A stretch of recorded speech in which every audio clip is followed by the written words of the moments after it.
시작하기도 했습니다. 이때부터 장일수는 지학순 주교와 손을 맞잡고 원주를 변화시켜 나갑니다. 장일수는 그동안 마련해 두었던 책들을 보급하면서 교회를 민주화의 터전으로 삼았습니다. 어떻게 보면 두 사람이 원주에서는 그 당시의 민주화에서는 거성이라고 볼 수 있는데, 이제 장일수 선생님은 뒤에서 어떤 면에서는 이렇게 이론적으로, 논리적으로 지원해주는 분이었고, 또는 그분하고 또 같이 이야기를 나누는 분들이 거의 다가 그분을 통해서 주교님한테 전달이 되고, 이제 그러는 사이가 됐었죠. 1970년 김지아 시인이 합류하면서 원주는 민주화의 본거지로 떠오릅니다. 당시 박정희 독재와 싸우던 재야 인사들이 장일순의 원주 캠프로 속속 찾아들었습니다. 물론 저는 이제 제일 어린 그 입장이었습니다. 그 형님들하고 에서도. 근데 제가 제일 어린 입장에서 볼 때 그 형님들의 그 빛깔은 굉장히 다 달랐어요. 그러니까 어떤 분은 아주 선명하게 공격적인 분도 있고, 또 어떤 분은 굉장히 이렇게 우회하는 분도 있고, 그런데 그 여러 가지 빛깔을 모두 다 담아내는 그런 그릇이 장 선생님이었던 것 같아요. 장일수는 그때 원주 캠프를 찾아온 민주화 운동가들을 하나로 아울러 성장 위주의 박정희식 개발 정책의 폐해를 정면으로 바라보게 만들었습니다. 예를 들면 70년에 이제 전태일 사건이라든지 그 후에 그 성남 폭동 사건이라든지 또 부천의 폭동 사건 이런 사건들이 쭉 났지 않았습니까? 이런 사건들을 테마로 해서 토론하게 하고 문제가 뭐고 왜 일어났는지. 그때마다 저들이 뭐 20대 후반 뭐 그때였는데 사실은 그런 것을 다 이렇게 그냥 넘어가면 넘어갈 수도 있었을 것이지만 그 문제책에 토론하게 하고 앞으로 살아가는데 또 이 나라를 위해서 사회를 위해서 어떻게 가야 한다. 그런 속에서 교회가 어떻게 쇄신돼서 이런 것들을 좀 이렇게 바로 잡아 나가는데 기여할 수 있는가. 이런 것들을 이런 대목을 짚어주신 분이 바로 장일순 선생님이셨습니다. 그 무렵 박정희 정권의 부도덕성을 드러내는 살인사건이 한강변에서 일어났습니다. 죽은 채 발견된 정인숙의 유품에서 고위층 명함들이 쏟아져 나왔습니다.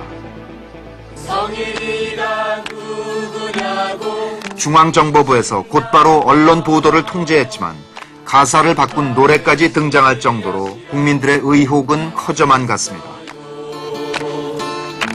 언젠가 그대가 나를 죽이지 않았다며. 게다가 준공한 지 4개월밖에 안 된 와우 아파트까지 무너져 내렸습니다. 부패한 공무원과 건설회사 간의 뇌물과 부실 공사가 원인이었습니다. 이듬해 원주에서도 5.16 장학회의 비리가 터져나왔습니다. 방송국 허가권을 가지고 있던 5.16 장학회가 원주문화방송국에 공금을 빼돌린 사실이 밝혀진 것입니다. 71년 10월 5일 마침내 장일순의 원주 캠프는 부정부패와의 싸움에 나섰습니다. 1,500여 명의 천주교 신자들이 참여한 가운데 정부에 보내는 선언문이 낭독됐습니다. 그것은 권력층의 부정부패와 한판 싸움을 벌이겠다는 원주 캠프의 선언이었습니다.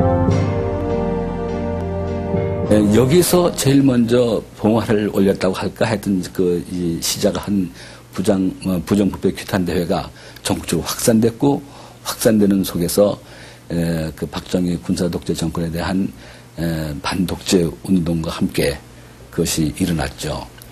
그런 점에서 이제 민주화의 메카라는 그런 별명이 붙었을 거라고 생각합니다. 전국에서 최초로 일어난 원주 캠프의 부정부패 규탄대회는 가두 시위로 이어졌습니다. 아주머니와 할머니들까지 거리로 나섰습니다. 사흘 동안 계속된 원주의 부정부패 규탄 시위는 범국민적인 공감대를 얻으며 전국으로 퍼져나갔습니다. 70년대 민주화운동은 원주회가 발원지. 그래서 원주에서 정책 같은 걸 결정해가지고 종로 5가에 오는 거예요. 그러면은 5가에 이제 그 기독교 민주화 운동했던 목사님들하고 가톨릭하고 같이 결정해서 이제 투쟁을 하고 했다고. 거기에 이제 이 항상 올바른 입장이고 객관적인 입장이고 그리고 장일수 선생님이 단순히 전략가가 아닌 거냐 하면 철학가예요. 그리고 인격자예요. 그러니까 누구도 그 양반 얘기에 대해서 감명을 받을 수밖에 없는 거예요. 70년대 장일순의 원주 캠프는 우리나라 민주화 운동의 산실과도 같았습니다. 장일순이 원주 캠프를 찾아온 사람들에게 직접 써주었던 메모가 여기 있습니다. 개문유하. 한자를 그대로 풀이하면 문을 열고 아래로 흘러라. 그러니까 밑바닥 사람들과 나누고 어울려야 한 집단은 오류가 없다라는 뜻을 가지고 있습니다. 장일순에게 이상적인 사회는 민초들 한 사람 한 사람이 삶의 주인으로 서는 것이었습니다. 이들의 삶을 외면하고 개발과 성장의 가치가 최우선이던 시대, 장일순의 원주 캠프는 농민과 노동자들 속으로 들어갑니다. 8월 19일 서울과 중부지방에 내린 집중폭우로 큰 물난리가 났습니다. 이번 대홍수는 47년 만에 닥친 것으로 500여 명의 인명피해와 수많은 이재민을 냈습니다. 1972년 큰 물난리가 나자 수재민을 돕기 위한 발길이 줄을 이었습니다. 어린 꼬마들까지 돌반지를 들고 나왔습니다. 넉넉한 형편은 아니었지만 모두들 조금씩 힘을 보탰습니다. 그때 인기 스타였던 고우나 황해 등 연예인들도 수재민 돕기 가두 모금에 나섰습니다. 수해를 당한 사람들에겐 더없이 고마운 손길이었습니다. 학생들까지 수해 지역 복구에 나섰지만 그 피해는 이듬해까지 지속됐습니다.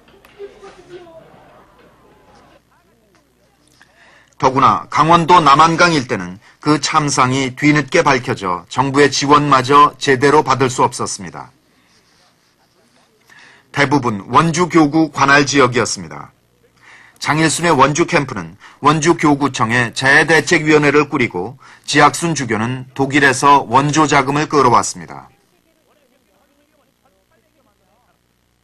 원조 자금이 왔는데 그것을 이제 그 교회를 성당을 통해서 그냥 구호 물품으로 주어도 되는 건데 그것은 바람직하지 못하다. 마치 8.15 해방 이후에 그 미국이 원조 물자 주면서 그저 이렇게 악수하는 모양 있잖아요. 그런 게 있었어요. 그전에. 그건 좋지 않다. 이것을 될 수 있으면은 좀 생산적으로 사용을 하고 발전적인 걸로 효율적으로 사용하자. 이제 그런 생각할 때에 탄광 지역하고 농촌 지역이니까 그러면은 그것을 그 전문가에게 맡기자 해서 이제 원주에 가게 된 겁니다. 전문가를 파견해 수해 지역 실태를 자세히 알아본 장일순의 원주 캠프는 체계적으로 복구 활동을 펼쳐나갔습니다. 장일순에게 수해 복구는 단순한 구호가 아니었습니다. 쓰러진 농촌을 다시